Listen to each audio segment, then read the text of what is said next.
es de lo que trata la valoración económica, ¿no? Entonces, ¿por qué son importantes los ecosistemas forestales? Pues por los servicios ambientales que nos brindan. Nos brinda bienes, por ejemplo, como madera, nos brinda bienes como recursos no maderables, tenemos castaña, tenemos chiringa, tenemos plantas medicinales, etc., etc. Nos brinda servicios como captura de CO2, regulación hídrica, que al final de cuentas son las cosas de las cuales nos beneficiamos del funcionamiento del ecosistema. Entonces, para partir de por qué es importante la valoración de estos ecosistemas forestales, tenemos que partir entendiendo qué cosa es la valoración, porque muchas veces no se entiende bien. ¿Puedo pasar, por favor? Entonces, primero, la valoración económica es una herramienta. Eso es lo primero. Una herramienta que nos permite poner en términos monetarios ese bienestar que nos generan los ecosistemas mediante sus servicios ecosistémicos, ¿no? Es ponerlo en una medida que nos permita visualizar, nos permite entender rápidamente qué tan importante es ese ecosistema para nosotros. Por ejemplo, un ecosistema nos brinda, un ecosistema forestal nos brinda madera. Con la madera es relativamente fácil, ¿no? Ustedes que son forestales, la mayoría dicen, a ver, si nos tumbamos una hectárea de bosque, en ese bosque había tantas especies, ahí saco tantos metros cúbicos, tantos pietalares, ustedes rápidamente se dan una idea de cuánto valor tiene eso, ¿no? Pero por ejemplo, nosotros sabemos que si nos tumbamos una hectárea de bosque, también estamos privándonos de otros servicios, como por ejemplo el de regulación hídrica. Ya, yo sé que ese bosque, no sé, pues gracias a que existía ese bosque se infiltraba 1000 metros cúbicos de agua al año. ¿Y ahí? ¿Qué significa eso? Que se infiltre 1000 metros cúbicos del agua al año. ¿Es importante? Bueno, si yo estudio ciencias ambientales, estudios forestales, etc., yo sé que es importante. Pero si a un mortal yo le digo, ¿sabes qué? Este bosque infiltraba 1000 metros cúbicos de agua al año y ahora ya no está. ¿Ya? ¿Y? ¿No? Entonces, de eso se trata la valoración. Poder dar una medida que sea rápidamente entendible de lo importante que son los ecosistemas y los servicios que brindan. Porque si yo te digo que esa hectárea que estoy tumbando te generaba un beneficio por $1 millón, tú ahí abres los ojos, ¿no? Ahí sí recibe. Dices, ah, qué importante era, ¿no? Entonces, ahí viene la importancia de la valoración económica. Entonces, obviamente utiliza técnicas y métodos basados en la teoría económica, estamos hablando de una valoración económica, y su finalidad es visibilizar todos aquellos beneficios o costos asociados a los cambios en los ecosistemas. Entonces, ¿pero qué es el valor económico? ¿Qué cosa es lo que estamos midiendo? Eso no se entiende bien muchas veces. Bueno, entonces, para entenderlo mejor, partimos de que hay dos teorías sobre el valor.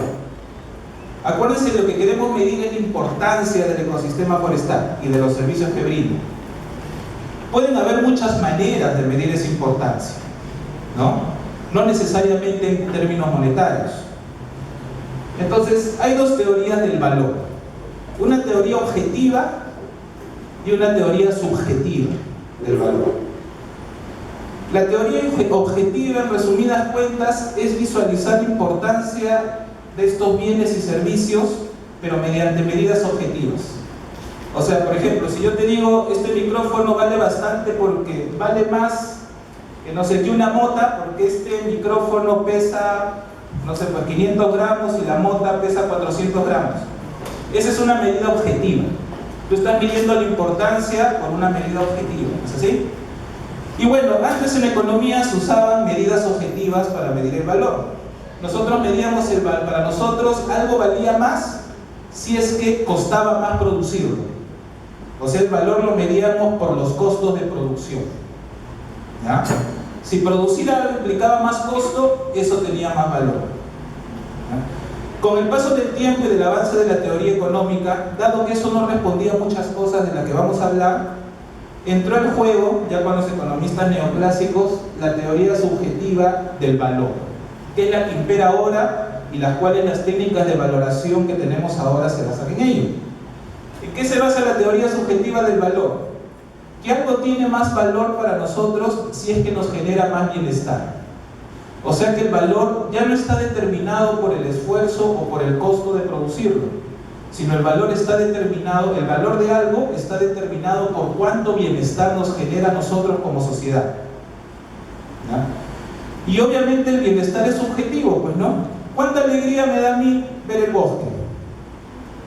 ¿Cuánta satisfacción me da, no sé, pues, tomarme una cerveza? Eso yo lo siento, ¿no? Ustedes no lo observan, yo lo siento, esa alegría y esa satisfacción. Lo que buscamos medir con la valoración económica es ese bienestar que nos dan los bienes y servicios. Eso es lo que medimos, el bienestar. Pero lo medimos en una medida que podamos observar. Dado que el bienestar es subjetivo, tenemos que ponerlo en una medida que podamos observar. Esa medida es el dinero. Entonces, esa subjetividad, lo que hacen los métodos de valoración es llevarla a una medida objetiva que es el dinero. ¿Cuánto bienestar me da mirar el bosque? Yo sé que es subjetivo. ¿Cuánta alegría me da? Pues llevémoslos a una medida que todos podamos observar y ustedes puedan decir si me gusta mucho o poco, ¿no? De eso se trata la valoración económica. Entonces, por ejemplo, bueno, y como dice ahí, según la teoría objetiva, subjetiva, el valor depende de la utilidad marginal. Utilidad es sinónimo de bienestar en economía, ¿ya? Cuando hablamos de utilidad estamos hablando de bienestar. ¿Qué es esto de la utilidad marginal? Que produce un individuo el consumo de un bien o servicio y la utilidad marginal es decreciente. O sea, cuando se esbozó esta teoría subjetiva del valor, pues pudimos solucionar muchos problemas. Uno de ellos era el hecho de que nosotros, cuando tenemos más de algo, pues vale menos para nosotros, ¿no? ¿Cuándo le damos más importancia a algo? ¿Cuando tenemos mucho de ese algo o cuando tenemos poco? Pues cuando tenemos poco, ¿no? Eso no permitía responder la teoría objetiva del valor. Y la teoría subjetiva sí lo permitió. ¿Por qué? Porque entre más tenemos de algo, una unidad adicional de ello nos genera cada vez menos bienestar. Por ejemplo, pensemos en una botella de agua. Yo ahorita me muero de sed, me he tomado agua todo el día. Me tomo la primera botella. Voy a sentir mucho bienestar, ¿no es así? Ya, porque tenía mucha sed. Me tomo la primera botella y voy y me compro la segunda botella. Al tomarme la segunda botella, ¿me dará el mismo bienestar o satisfacción que la primera? No creo, ¿no es así? Porque ya me tomé la primera. Voy y me compro la tercera botella. ¿La tercera botella me dará el mismo bienestar que la segunda? No. Entonces, a medida que tenemos más de algo, tener una unidad adicional nos genera cada vez menos bienestar. Entonces, eso permitió darnos cuenta de algo. Y algo que también ustedes se han dado cuenta que sucede con los recursos forestales o naturales. Entre menos tenemos ya de esos recursos, valen cada vez más. Entre más tenemos de esos recursos, valen menos para nosotros, menos importancia tienen para nosotros. Eso que se podía observar en la práctica, la teoría objetiva del valor no lo podía responder, pero la teoría subjetiva del valor sí. Por ejemplo, esto de la paradoja del agua y los diamantes. Esta es una paradoja que viene desde Aristóteles, ¿no? Aristóteles se preguntaba, ¿por qué para la gente el agua vale tan poco y los diamantes valen tanto? Si el agua es un bien vital, si no tengo agua me muero. En cambio los diamantes, si no tengo diamantes, pues estaré triste, pero no me muero, ¿no? ¿Por qué el agua vale tan poco para la gente y los diamantes vale tanto? Pues porque del agua tenía, al menos en esa época, ahora menos, pero igual, del agua tenemos mucho y de los diamantes tenemos muy poco, ¿no? O sea que el valor de algo está determinado en gran medida por su escasez, por su escasez. Obviamente, si yo estoy en un desierto con una bolsa de diamantes y ya voy caminando 2 días en el desierto y avisoro que no voy a encontrar agua en muchos días más, y alguien viene y me ofrece un vaso de agua por esa bolsa de diamantes, ¿qué voy a hacer? Lo más probable, si es que soy sano mentalmente, que lo cambie, ¿no? ¿Por qué? Porque en ese momento el bien escaso, ¿cuál es? El agua. Entonces, en ese momento, sí el agua tiene más valor que los diamantes. Entonces, esta teoría subjetiva permitió responder a estas paradojas que daban vueltas en la economía. ¿Por qué hay bienes que valen más y por qué hay bienes que valen menos para la gente? Pues porque una de las cosas es por cuánto bienestar nos generan y la segunda es por su escasez. ¿Ya? Entonces, acordémonos de esto y tengámoslo claro siempre. Lo que valoramos es el bienestar.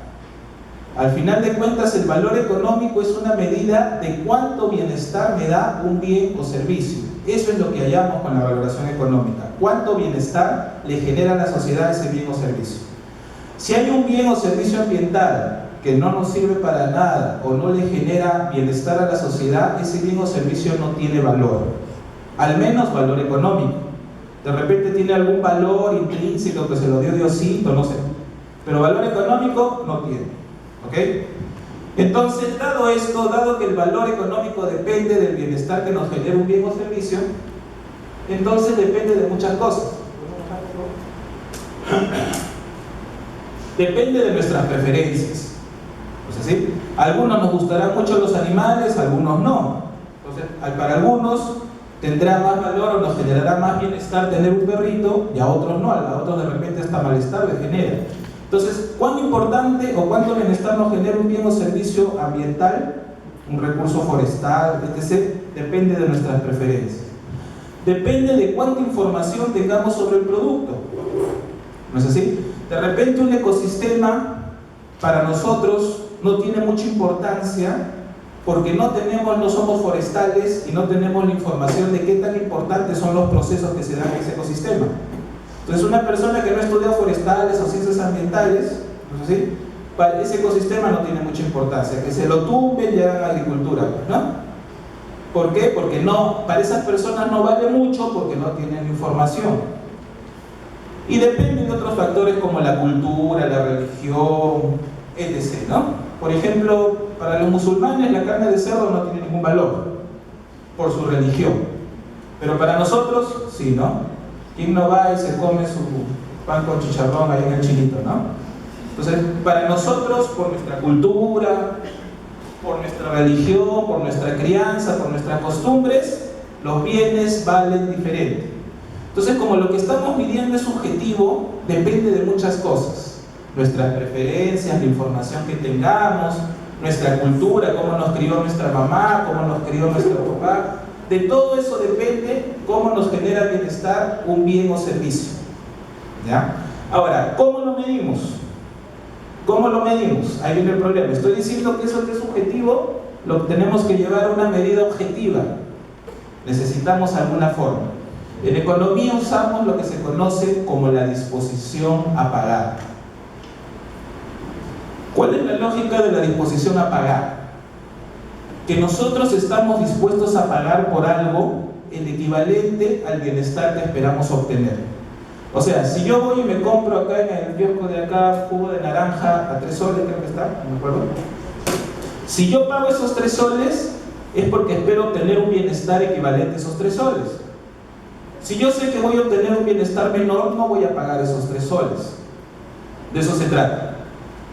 Entonces, ¿cómo llevamos esa subjetividad a una medida objetiva, a soles o a dólares? Por la disposición a pagar de las personas por ese bien o servicio ambiental. ¿Ya? Esa es nuestra medida y la que buscamos hallar con los métodos de valoración económica. ¿Okay?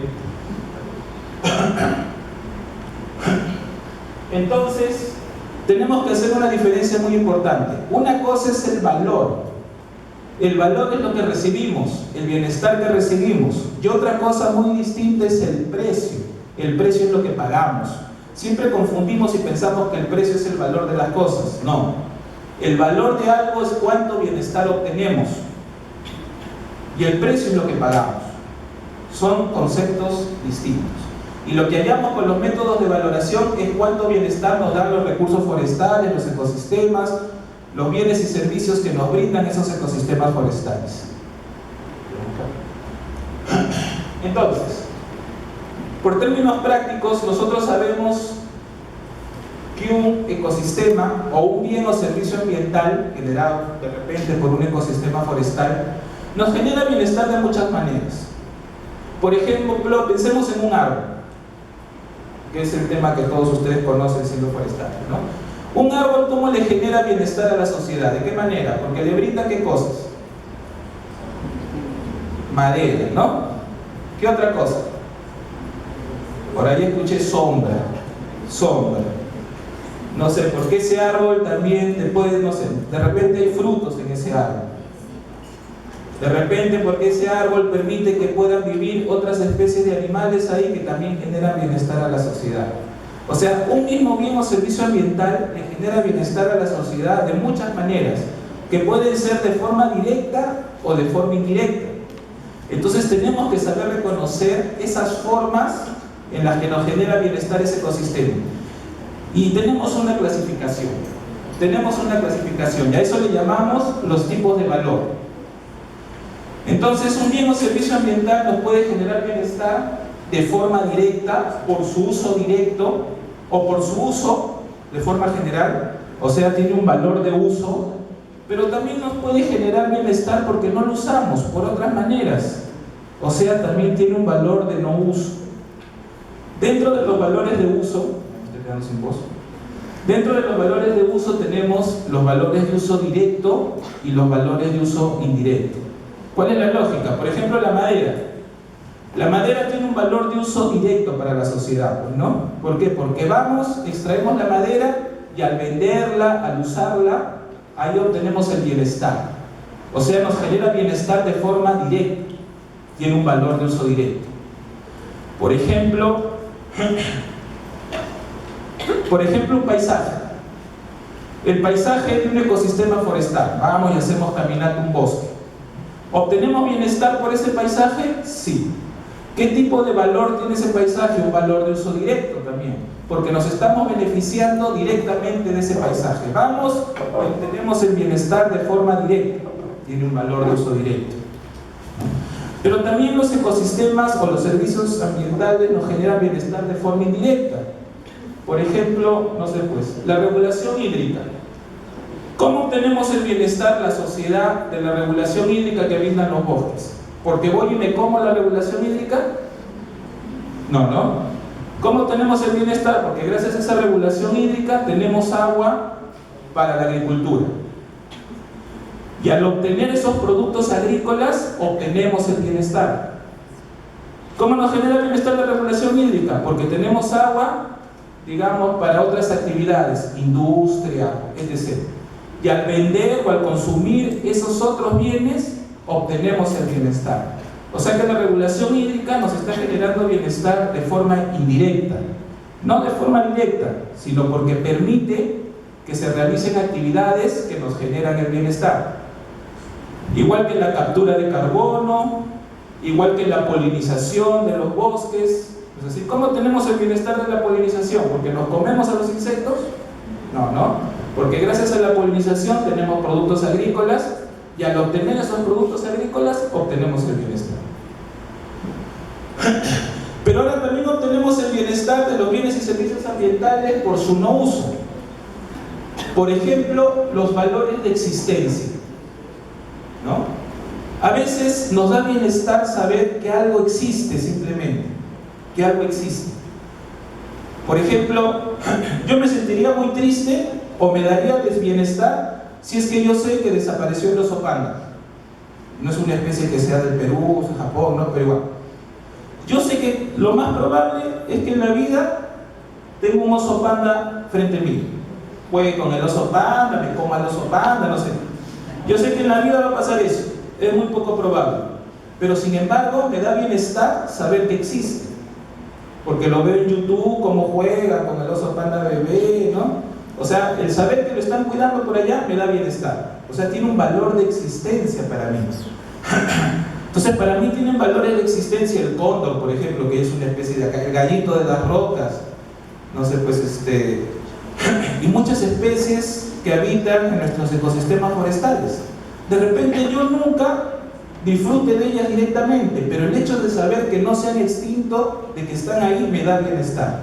O sea que de esa manera también obtenemos bienestar de los ecosistemas, ¿ya? Y bueno, por legado, saber que podemos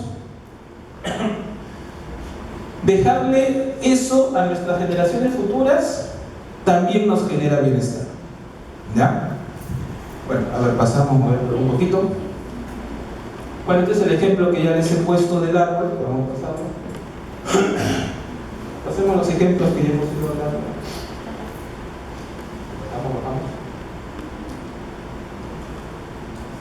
Ahora, ¿por qué valorar los bienes y servicios ambientales? Ya sabemos qué es el valor. Estamos llevando el bienestar que nos brindan estos ecosistemas a una medida monetaria. ¿Por qué llevarlo a una medida monetaria? Pues por muchas razones. Vamos a bajar. Pasemos esta diapositiva.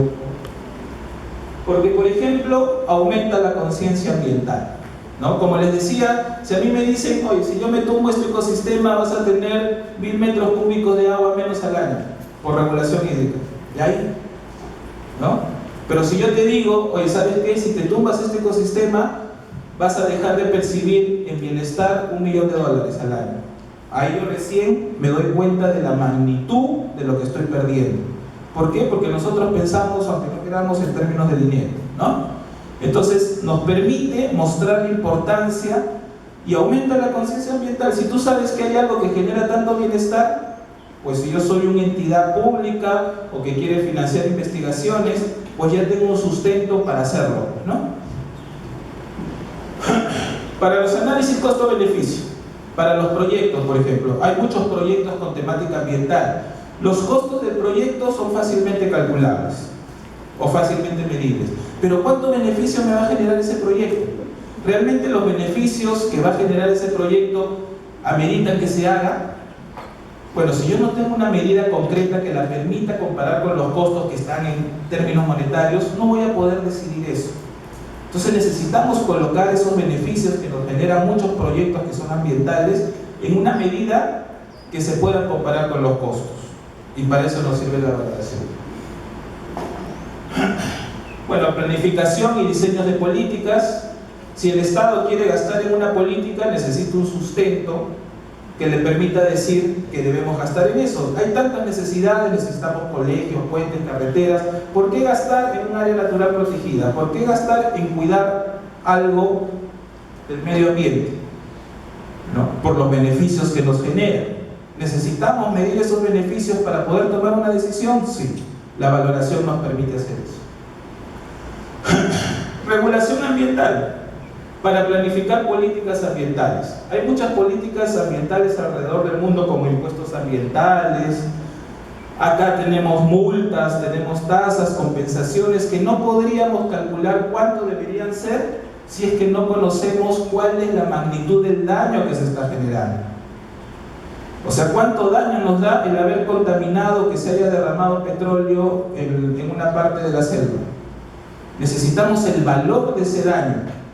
¿Qué se ha perdido? De repente, para poder hacer que la empresa pague por ese daño, ¿no? Entonces necesitamos la valoración económica para poder tener la medida de lo que hemos perdido. Bueno, para mecanismos de financiamiento, como por ejemplo los mecanismos de retribución por servicios ecosistémicos, los pagos por servicios ambientales. ¿Cuánto deberíamos pagar por tener agua limpia?